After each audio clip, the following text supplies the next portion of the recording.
Yeah, so I did my actual one in person on Monday and Tuesday, and then Yeah. I just have to do like this quick interview with the questions that Bishops has given me. Okay. Where did you do your job shadow? So I actually did two. So Yeah. have you met Evan Jones? Yeah. I know Evan, yeah. Yeah, He's got the private equity business, huh? yeah. So Yeah. I went to him, and I also went to my dad's cousin's place. He does wealth management. His name's Warren. Yeah. Yeah, I think I know about him. Yeah, I don't think I've met him, but I know about him. My dad spoke about him before. Okay, cool. Well, that's like sounds like two nice places to have gone to. Yeah, no, it was really cool. I definitely learned a lot. Lekker. Uh, Cool, man. Good yeah, stuff. um, yeah. So Do you want to it's just fire away, eh? yeah, sure. So the first question is just what is your job title? Okay, so I'm a managing director of our wealth management business, Stonewood Wealth Management, Okay. um, and we primarily focus on ultra high net worth and high net worth clients. So they've got so basically, in simple terms, they need a quite a lot of investable cash. I'd say our cutoff would be about 20 million rand. So they Okay. need 20 million rand or more to invest. Yeah. So I But I mean, basically I run the business. I drive, craft the strategy, and I'm responsible for growing it basically. yeah. I'm what Warren did is very similar to that. It sounds like. Yeah, exactly. I'm trying to think of like the name of his business, but I do remember. It's Bellamont. That's it. Yeah. That's it. Yeah, Yeah. no, we were quite similar businesses. Yeah. Yeah. Yeah. So the second question is what qualifications are required? Is a degree or diploma like necessary to perform the job?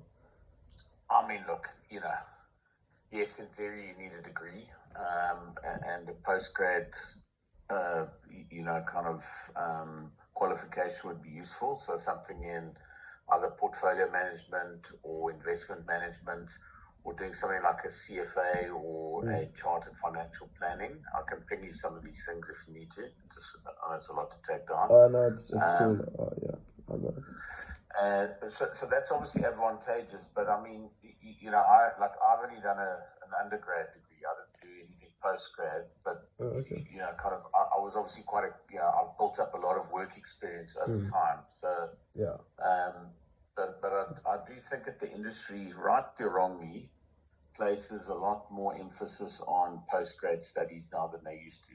yeah, So particularly on the investing side, a lot of guys, a lot of companies won't even look at you if you haven't got a CFA. I mean, I don't think that it makes you a better investor necessarily. yeah, It's a competitive market out there. So, I think if you're coming into the industry, some level of post grad would be useful. But I mean, in my case, it was more kind of experience, I guess. yeah. I mean, like when I was at Warren's place, I was mostly talking to he's like quite a young guy. It seemed like he did a lot of the work around there. And Yeah, he basically said like the same thing. yeah. He just got his CFA. What did the Yeah, CFA? so I mean, I've hired one or two young guys without it, but as part of their program, they have to now study to do the CFA. So I've got one guy we're paying for it, and he's doing a CFA studies while he's working. Oh, okay.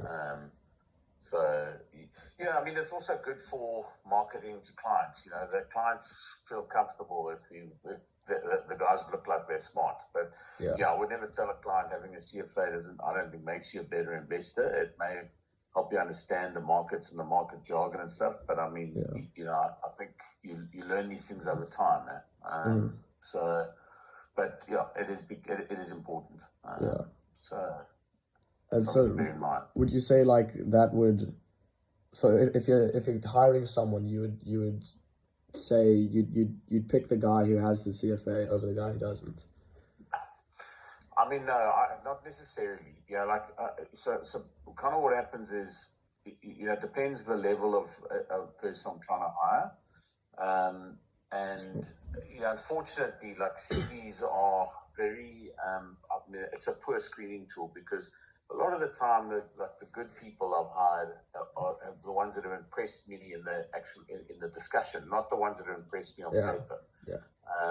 But I mean, it is so generally, if it's a junior position, then I would say we want to try and see some level of so if it's an entry level investment position, by telling a guy you've got to have a CFA, I mean, that's difficult, because he might have been only a year out of university or something like that. A little bit more experienced, I would actually look at a blend of people. So I would I wouldn't just interview, I wouldn't knock people out for for CFA if they didn't have it. So my first round of looking at people, I would always make sure I've got a little bit of a mix of some CFA and maybe even someone out of financial qualification, maybe an engineer or something, just something completely different. So I do think what helps our business is having people that you don't want everyone that thinks the same around the table. You want people that come with a different thought process, because then I think you get a much better collective outcome. So I try not to have too many firm rules, but I mean, if some guy came along and he had basically bummed around for years and done nothing, it's very hard to like make a case as to why that guy would fit into your team well. So definitely a decent undergrad degree, and then I'll be a bit of a judgment call from there. Okay, thanks so much.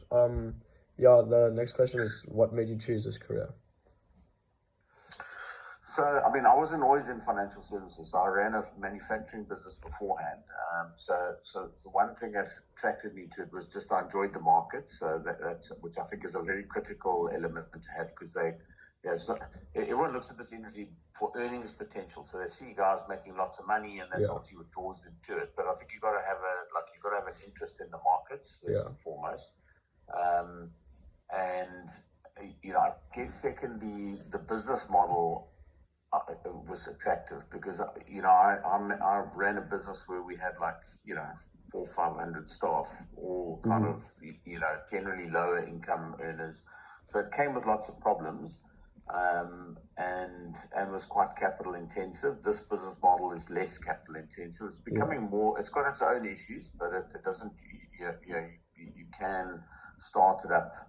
It requires more capital each year, but I mean, ultimately you can start up with less.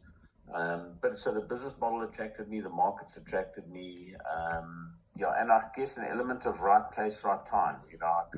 I was lucky with an opportunity, and that got me into it, and then I've progressed since then. So those are the three primary ones. So how did you sort of go from owning like a business like that to getting into this industry? So kind of put my mind to it, because I made that active decision that that's what I wanted to do. So then I had to find a way in, and I happened to be in Joburg. I was living in Joburg at the time, and I kind of lucked into an opportunity just with having met people up there, and kind of just showing genuine interest in what they do and having lots of conversations with them, and then because often what happens is what you want doesn't necessarily align with the timing. So you might want to be you might want to get in the industry now, but there's no opportunity. So you've got to be persistent, and you've got to be open-minded to different ways of doing it and different ways of approaching it. I was just fortunate that we developed like a family relationship with this guy that was running a business, and he ultimately needed someone, and kind of the timing was right. So that's kind of how I got into it. But from there, it's an all-consuming industry, this, because the markets are open pretty much 18 hours of the day. Because you've got, it starts in kind of China and it closes in the US, and that will start from 3 in the morning till 10 o'clock at night. So it can definitely take a lot out of you. So you got to back up I guess the opportunity with genuine interest, and it shouldn't just be about because the potential is there to make lots of money. That must just be a consequence of what happens. Definitely. What are your main roles and responsibilities? So primarily is at a high level, develop the strategy for the business, develop the budget for the business, and then kind of keep the team pulling in the right direction to try and achieve that. But we have a very flat structure in our business, so it's not like I sit in an ivory tower and I've got a whole lot of minions running around and doing things. It's a flat structure where I know every single client. I know what their portfolios look like. I'm very involved in the markets, and I work with our investment team and our client team to ensure that we're doing our level best to help our clients realize what they're trying to. So it's kind of very much hands-on. But my responsibility is delivering profitable growth for shareholders, and I do that by being very immersed in the business. Okay. So I'm just writing this down. Yeah, no problem. So I mean, how I kind of understand what Warren does, it sounds like it's very similar to your company. So his business is very small. Well, the company is very small. There's only like 6 employees. I'm assuming yours is quite a bit bigger than that. So our business has 2 very distinct parts to it. So we've got the wealth management business, which is one that I run. There we have about 12 people working for us. Okay. So it's by people, it's kind of call it double the number of people as Warren's business. Mm-hmm. I would say that the really attractive part of this industry, though, is that you can scale the business without having to add people all the time. Because you can use technology. You can use I guess tools that the industry provides you. So you can use pooling of client capital into a fund. That makes it much simpler to manage the complexity of a big client base. You can use technology to help you manage that. So the beauty, I think, of the wealth management business, which is very similar to the asset management industry, is it's very, very scalable. Mm-hmm. We have another part of the business that is more financial planning, and that's kind of more for kind of your everyday guy that's earning a salary and saving for his retirement. Would utilize a financial planner similar to what you'd find in that business. Mm-hmm. That business is less scalable. It requires, because it's very kind of like relationship intense, and there's a lot of things that you need to do in managing those relationships that you can't pull together because they're very specific on a client by client basis. So in that business, we've got 55 staff. Oh, wow. And it actually doesn't make much more operating profit than our business does. But it obviously generates a lot more revenue, but has a lot more cost involved in generating that revenue. So, so I would say, yes, our business is probably perhaps a little bit bigger than than Warren's, but maybe not maybe not significantly. I'm just guessing by the number of people, but what I'm very comfortable with our business is that we're nicely positioned to we could almost double our revenue and not add any more cost to the business. Oh, wow. So I think we have invested a little bit ahead of the curve in certain people with certain roles, but now we've got scope to grow, and so I'm pretty comfortable with the position that we're in. But it's a nice business model from that standpoint that you really can kind of grow the business quite nicely without actually adding a lot of costs. I mean, I guess a good way to describe it is if you've got a restaurant and you make the restaurant bigger, you got to just you'll have to expand your kitchen. You'll have to add more waiters to the equation. You'll have to build more tables and chairs. So like ours is almost like a restaurant that you can double the size of, but we don't need to add any more tables and chairs. We don't need to add any more people. We're just set up for growth, which is which is quite nice. If that answers your question. Yeah, definitely. But so I think Warren does similar. It's more similar to like the wealth management side. So it is very similar to what I do. Yeah. So, but so I was obviously like asking questions just to try and get an idea. They said they have around 80 clients at the moment. I just wanted to know how many clients you. So we have fewer clients, and our clients have got, but each client has got typically a higher kind of value of capital that we're managing. So we've got about 20 client relationships that we look after, and they vary in intensity as to kind of what we need to do for them.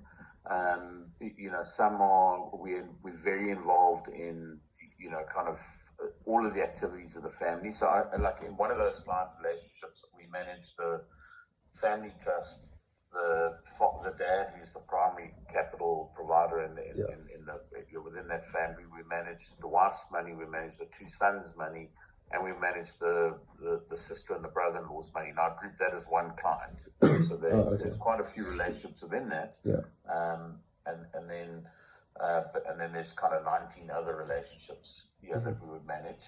So that does bring some of its own risk, because if let's say that guy, let's say we didn't achieve the investment returns he was looking for, and he decided to fire us, well, then that's a big chunk of our revenue that would go in one, because the same logic follows. If one of them is not happy, generally they'll all follow out the door.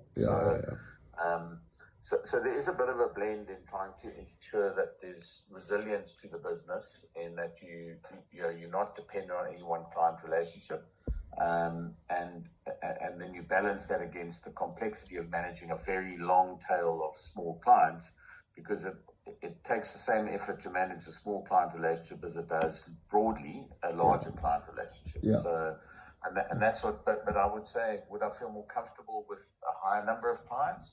Absolutely. I would. Really? I would love to see us managing, somewhere around 35 to 40 client relationships, and then at that point, I would probably need to add another client-facing resource into the business in order to support the growth going forward. But 80 clients, I would probably need to resource the business a little bit differently to the way it's done right now. So, I mean, obviously these are like ultra wealthy people, and I just wanted to know how you find these people and like actually get to managing their money. So I mean, it's you gotta press a lot of flesh and beat down a lot of doors. I mean, there's no simple answer to these things. But I suppose, look, we had a bank of clients that we started with, and that largely came through introduction from our shareholders, people we know. So then we had that book of clients. Then, as we did well for them, some of them were comfortable enough to refer clients or refer some of the people that they know, someone from their network. Also, just from doing deals, like we get involved in certain private equity transactions for these some of these bigger clients, and you meet other clients along the way, and then you kind of get to know them. You build a relationship and ultimately pitch them for business. But I mean, at the heart of it, you're nothing without investment performance. So if you can't generate the investment performance, it makes it very difficult to have a meaningful relationship or starting point for a discussion with the client. So there's got to be at least we're performing.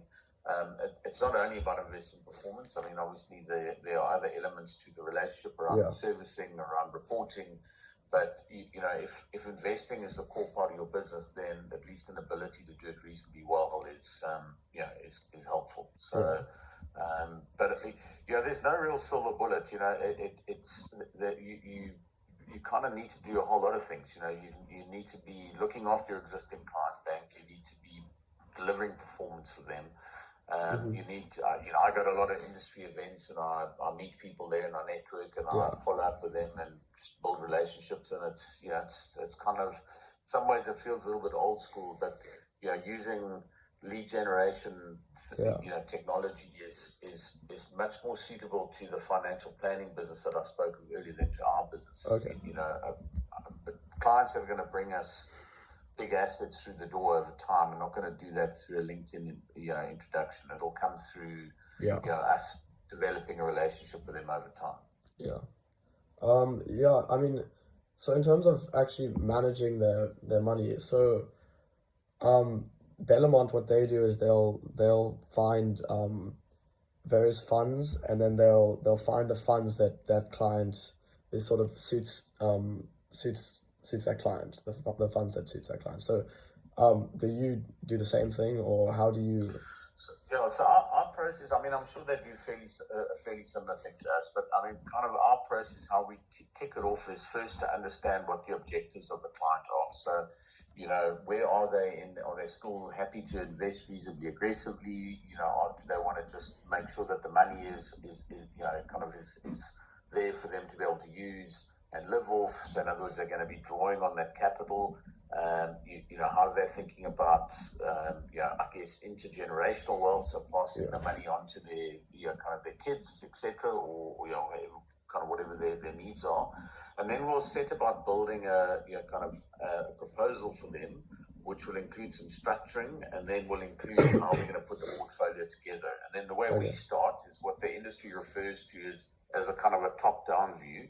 So, if the client wants to, is happy to take on a reasonable amount of risk and grow the capital, and that's what they want to do, and they don't need the money in the next 5 to 7 years, let's say, then what we would look to do is the most risky asset class you can put clients into is equities. So we'd first and foremost make sure we get the right allocation of equity, and then allocate to the other asset classes beyond that. So things like commodities and fixed income, and cash, which I still think is a very useful asset class.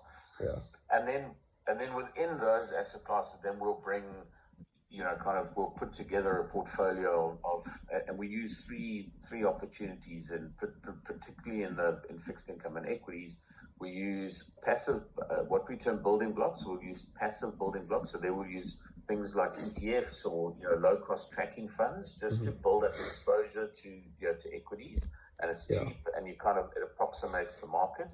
Then we'll use some active fund managers to look for certain parts of the market that we think are interesting and different factors, etc. And then if the client wants, we also will include some direct securities. And by direct securities, it means we'll go and invest in listed companies or listed, bonds or whatever. So it's three areas that we pull together to kind of bring the portfolio into being. But the most important thing is to get the top-down decision right, because I mean, if you read any financial books, on kind of investment theory, generally getting your asset allocation right will explain the biggest proportion of returns from a portfolio. The bottom-up selection actually kind of explains less around and by bottom-up I mean making those decisions around putting into passive funds or trackers, putting it into funds or putting it into securities.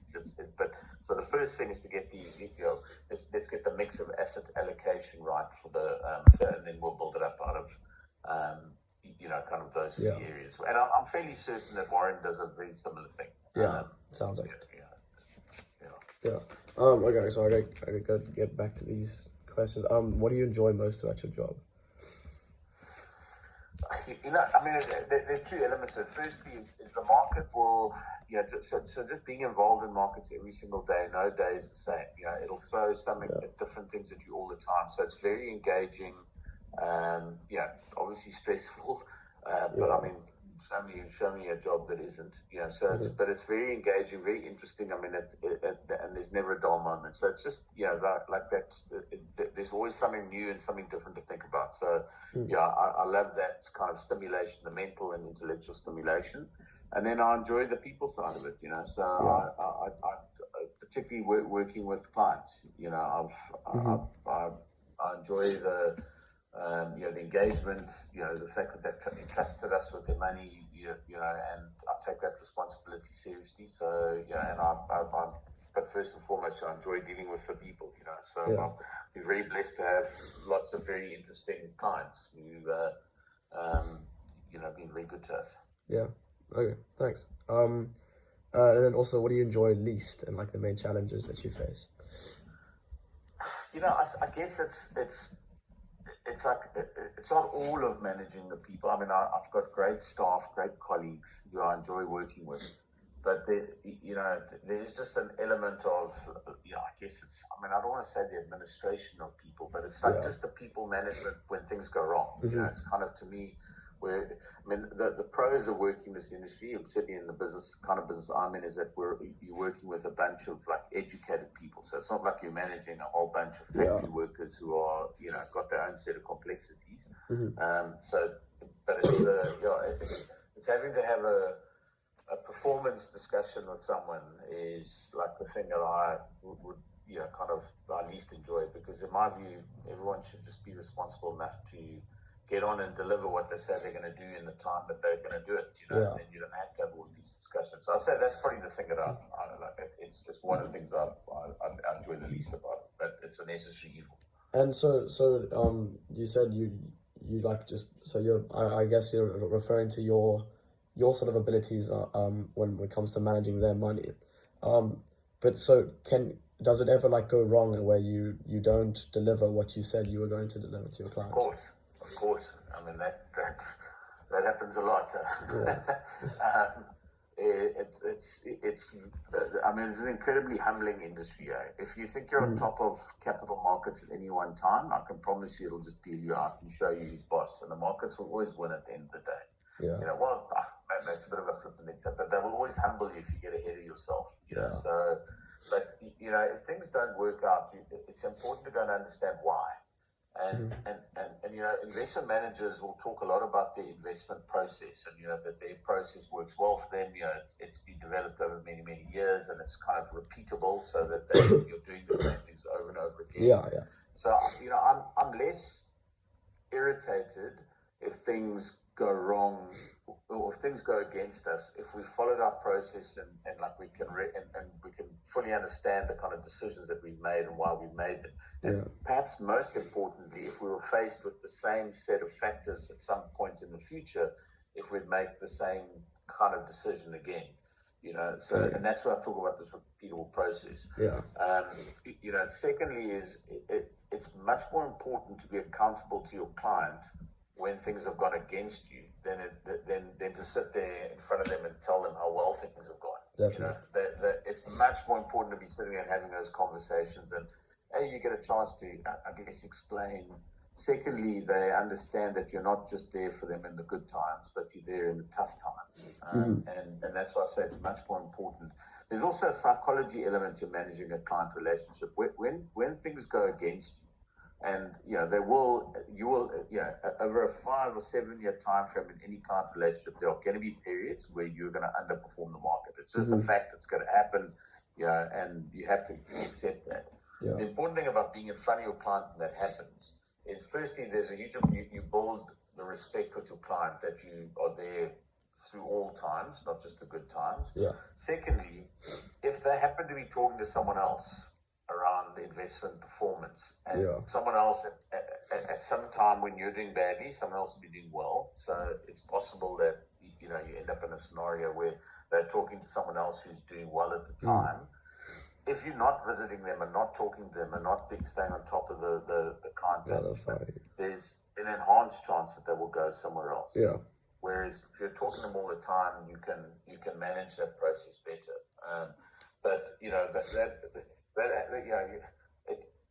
I suppose, in answer to your prior question around what I like least about the role I've said about people management, I guess making mistakes in the way we look after client portfolios that we could avoid is another thing that pisses me off, because we could easily avoid it if we had done things properly. I suppose that'll be the second thing.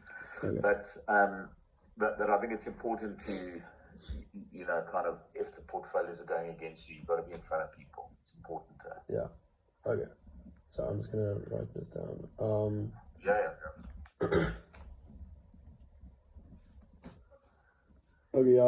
The next question is, so how much are you required to work outside normal working hours? And I'd also like to know more of when you were younger and working at a lower level than you are now, how much you had to work outside as compared to now that you are at like a higher level.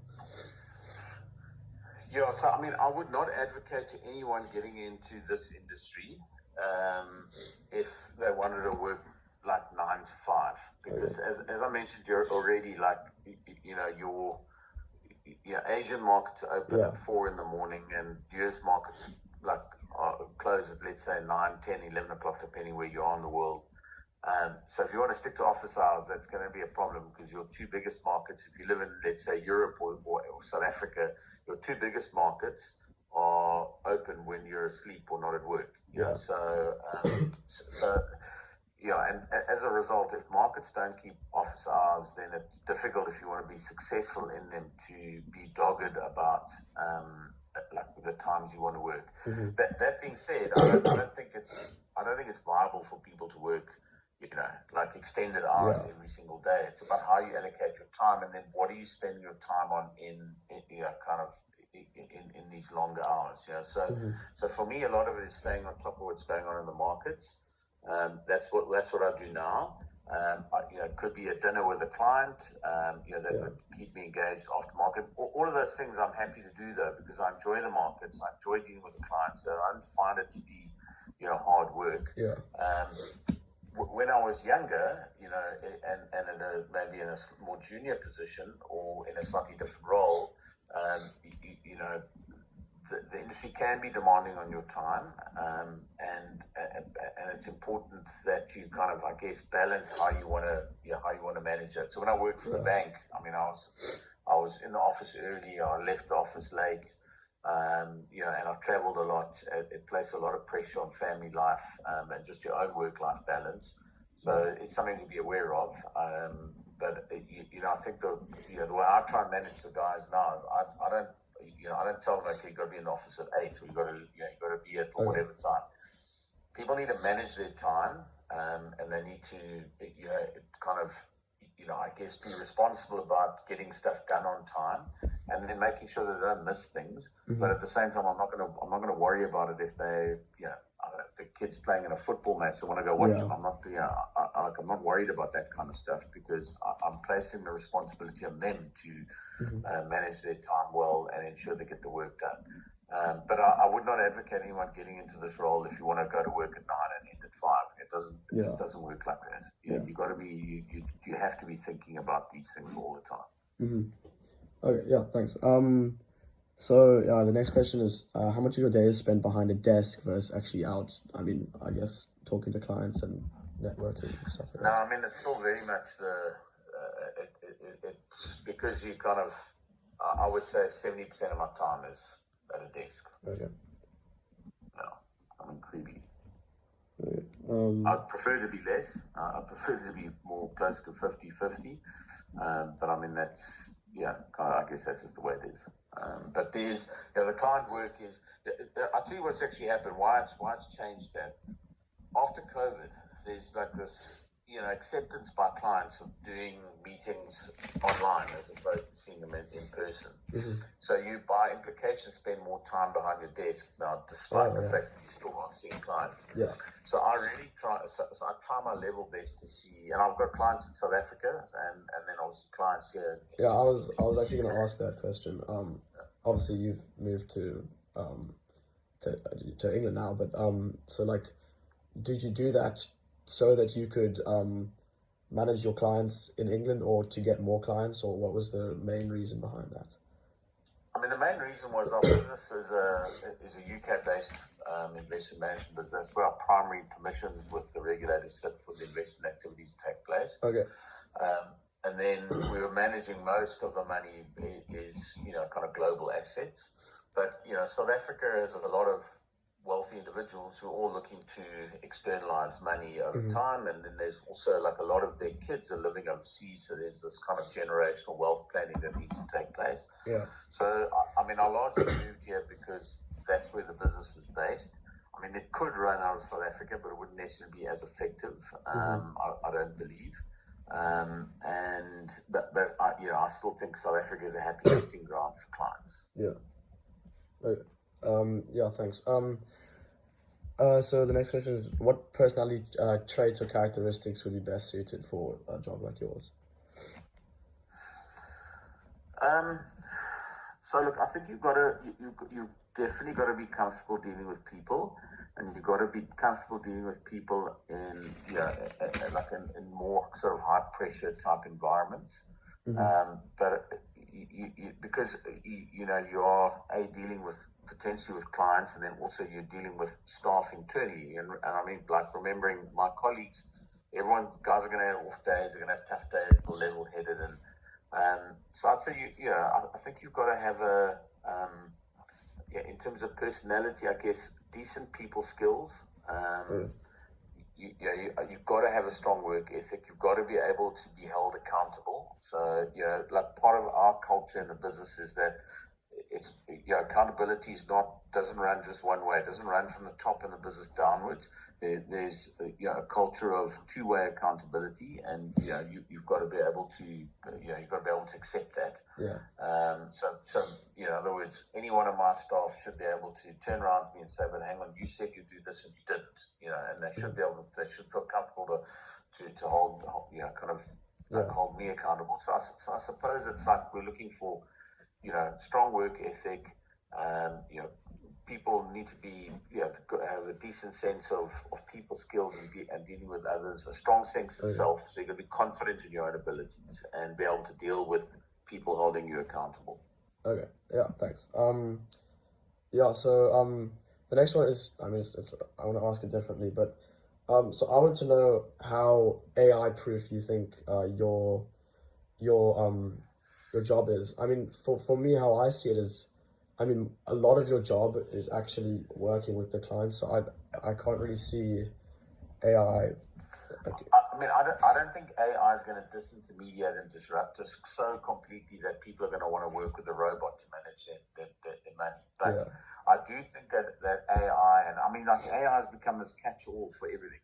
At the end of the day, AI and specifically technology, I think is going to make our business that much more efficient. It also, and by efficient, not only work efficient, but if you think, 25 years ago when a company released its results, it printed them in the newspaper, and you had to go get the newspaper and read the newspaper and understand what happened in the results. Now it gets delivered to your inbox, and you hear from the company management on a video conference 45 minutes later. That's all a function of technology. And that shuts down the opportunities because everyone has the same information at the same time. So I don't think we will be disintermediated by technology or artificial intelligence, but I definitely think it'll have an impact on the industry to the extent that it makes us more efficient. It will make us much more productive, and the consequence of that is that there may be fewer work opportunities in the industry as a result.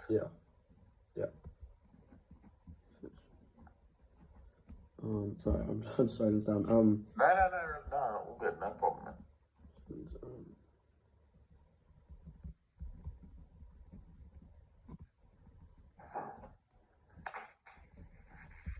Okay, cool. If you could have done anything differently in your career, what would you have done? Would have made more money, what would I have done differently,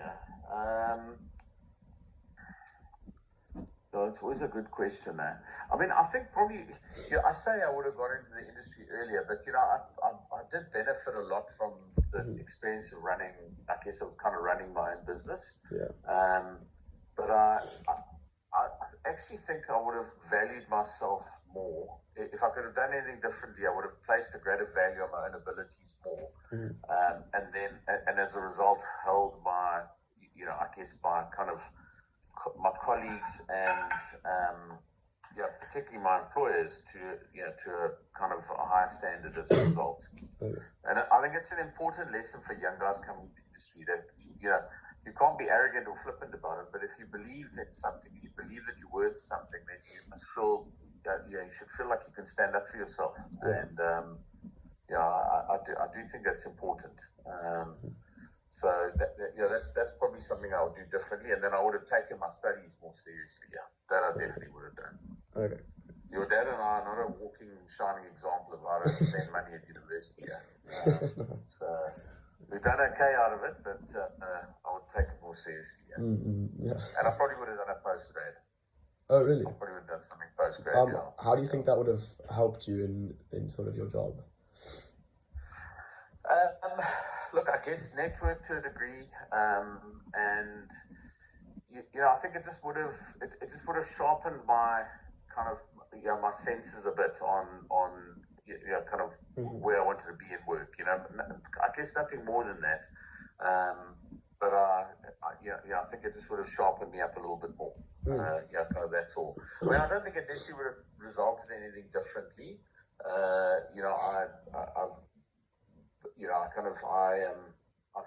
I've had good opportunities and doors have opened for me, and I've got a good network, but I think it might have just sharpened my focus a bit.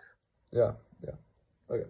So maybe as a result, opportunities that were there early on in my career I let slip because my focus wasn't as kind of like as laser as what it might have been. Oh, okay. Yeah. The next question: what does it take to be successful in this career? Well, I think you've got to have a good understanding of managing risk, and I mean, I think that there's absolutely no sacrifice for.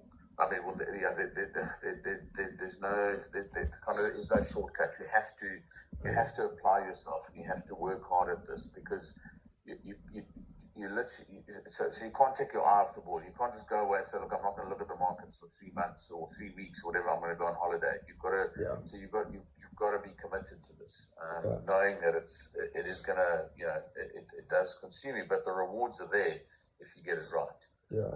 But I definitely, it's not all just about, buying up equities and off you go. It is very much around managing the interplay between how much risk to take and then when to take that risk off, and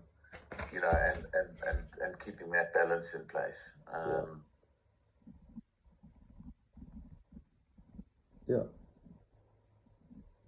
That answer that. Yeah, definitely. So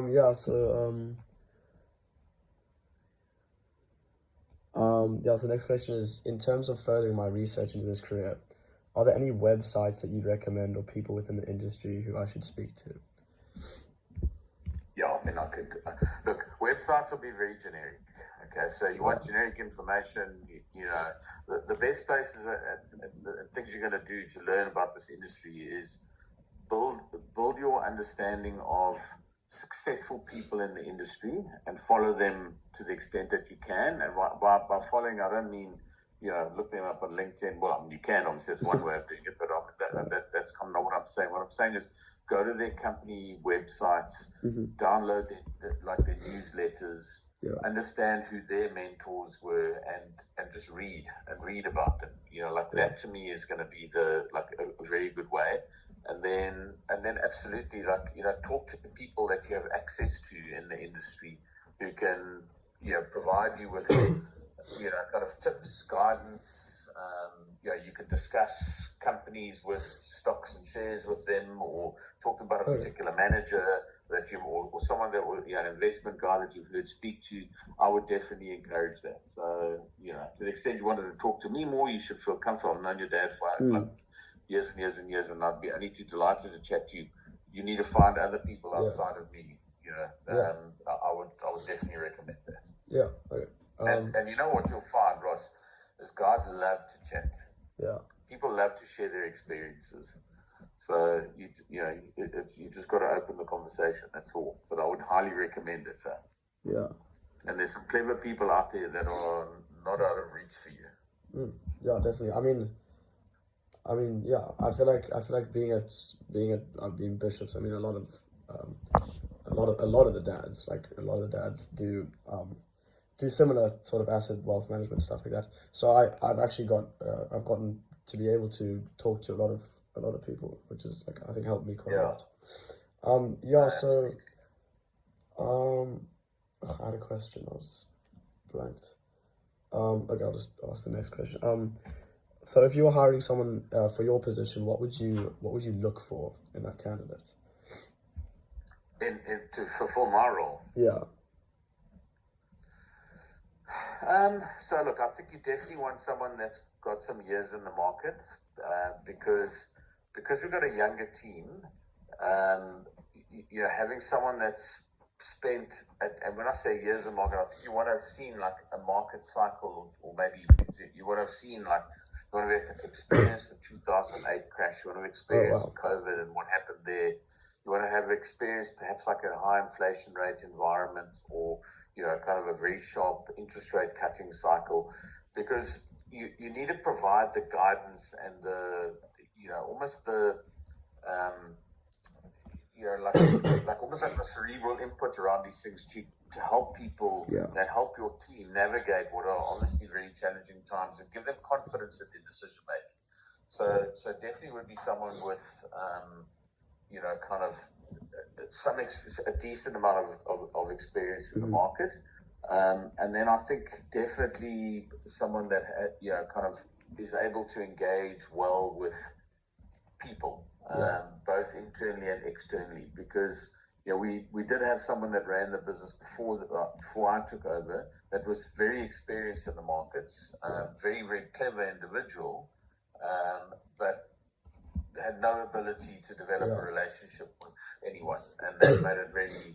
So that individual became very insular, didn't engage with the team, didn't try and bring the people around the table, and actually what happens is you collectively you make worse decisions than if you were like kind of one team, one dream, and kind of working towards the same thing. So definitely someone that can keep the team together, keep the motivation going, and provide the experience when people require it, provide the intelligence and the insight when people require it. Yeah, definitely. So you mentioned like experiencing like a crisis like 2008 or COVID and stuff like that. So, I mean, what did you do differently during those times, and like how did you learn from it? So they were both two very different crises. Brought about by very, very different things. But I think having gone through 2008 and having lived through kind of the low interest rate environment from, let's say, 2009 to 2012, 13, 14, when you went into COVID, while COVID was very different and hadn't been experienced, like a pandemic hadn't been experienced by anyone in the market, the very aggressive rate cutting, and then obviously the money that the government's pushed onto people. I think by having gone through 2008, you understood the impact of ultra low interest rates and and loose monetary policy on valuation. What you needed to back it up with was an understanding of how the economy might change. That would have been very different to 2008, but because 2009 onwards was very much driven by these big platform internet businesses who basically weren't disrupted by COVID. If anything, their growth was brought forward because that's the way the world continued to engage, was online, and things moved to the online more rapidly.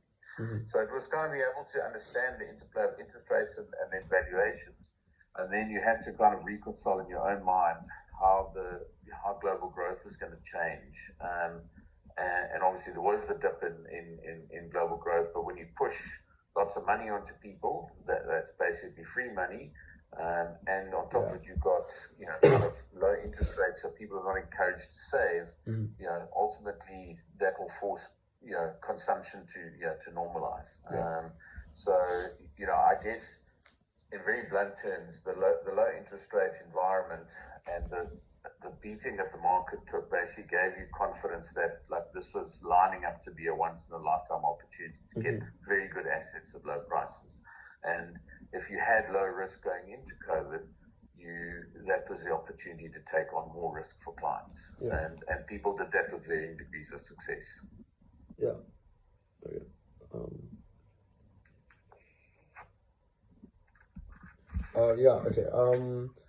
Thanks. Did your expectations match the reality of what you sort of thought this job would be? And like,